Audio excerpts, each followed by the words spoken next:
பண்டைய பழக்கவழக்கத்தில் ஒவ்வொரு மாத பௌர்ணமியுமே கொண்டாட்டத்திற்கு உரிய நாளாக கருதப்பட்டது. பௌர்ணமி நிலா ஒளியில் ஆறு, ஏரி, குளக்கரைகள், கடற்கரை என்று கூட்டம் கூட்டமாக சென்று கொண்டாடியது தமிழர் மரபுகளில் ஒன்றாக இருந்தது.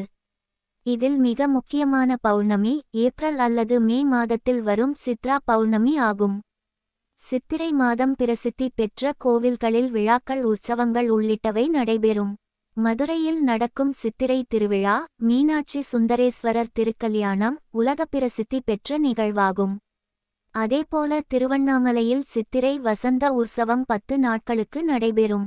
இந்த கோவில்கள் மட்டுமல்லாமல் ஒவ்வொரு ஆண்டுமே சித்ரா பௌர்ணமியை முன்னிட்டு நீர்நிலைகளில் கோலாகலமாக திருவிழாக்களும் பண்டிகைகளும் கொண்டாடப்பட்டு வருகின்றது. பௌர்ணமி கொண்டாட்டம் தமிழர் மரபு.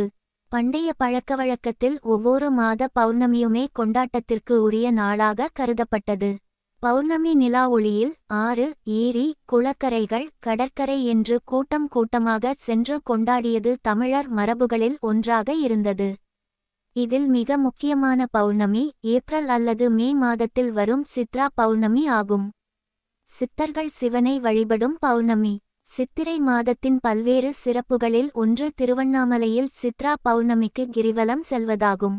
சித்ரா பௌர்ணமிக்கு முந்தைய 10 நாட்கள் வசந்த உற்சவர் நிகழ்வும் 10வது நாள் மன்மதன் தகனம் மற்றும் மன்மதன் உயிர்த்தெழும் நிகழ்வும் கோலாகலமாக கொண்டாடப்படும். எல்லா மாத பௌர்ணமிக்குமே கிரிவலம் செல்வது விசேஷம் என்றால் கூட சித்ரா பௌர்ணமி அன்று சித்தர்கள் அனைவருமே கிரிவலம் செல்வார்கள் என்பது குறிப்பிடத்தக்கது. எனவே சித்திரை மாதத்தில் சித்தர்களின் ஜீவ சமாதிகளுக்கு சென்று வருவது, ஜீவ சமாதிகளில் தியானம் செய்வது உள்ளிட்டவை வாழ்வில் ஏற்படக்கூடிய இன்னல்களை போக்கி தெளிவை கொடுக்க உதவும். அதேபோல திருவண்ணாமலையில் சித்தர்கள் அரும்ப வடிவில் சித்ரா பௌர்ணமி அன்று கிரிவலம் செல்வார்கள் என்பது ஐதீகம். எனவே சித்ரா பௌர்ணமி அன்று மட்டுமே லட்சக்கணக்கான பக்தர்கள் கிரிவலம் செல்லக்கூடும் என்று எதிர்பார்க்கப்படுகிறது. சித்திரகுப்தர் அவதரித்த நாள். யமதர்மராஜனின் கணக்கு வழக்குகளை பார்த்து கொள்கிற உதவியாளரான சித்திரகுப்தன் அவதரித்தது சித்ரா பௌர்ணமி என்ற தனிச்சிறப்பு இந்த நாளுக்கு உள்ளது. இதனால் தான் ஒவ்வொரு ஆண்டு சித்ரா பௌர்ணமி என்றும் சித்திரகுப்தன் வழிபாடு விசேஷமாக நடைபெறும். தமிழகத்தில் கிட்டத்தட்ட 16 ஊர்களில் சித்திரகுப்தனுக்கு கோவில் இருக்கிறது. இதில் காஞ்சிபுரத்தில் அமைந்துள்ள சித்திரகுப்தர் கோவில் தான் மிக மிக விசேஷமானதாக கருதப்படுகிறது.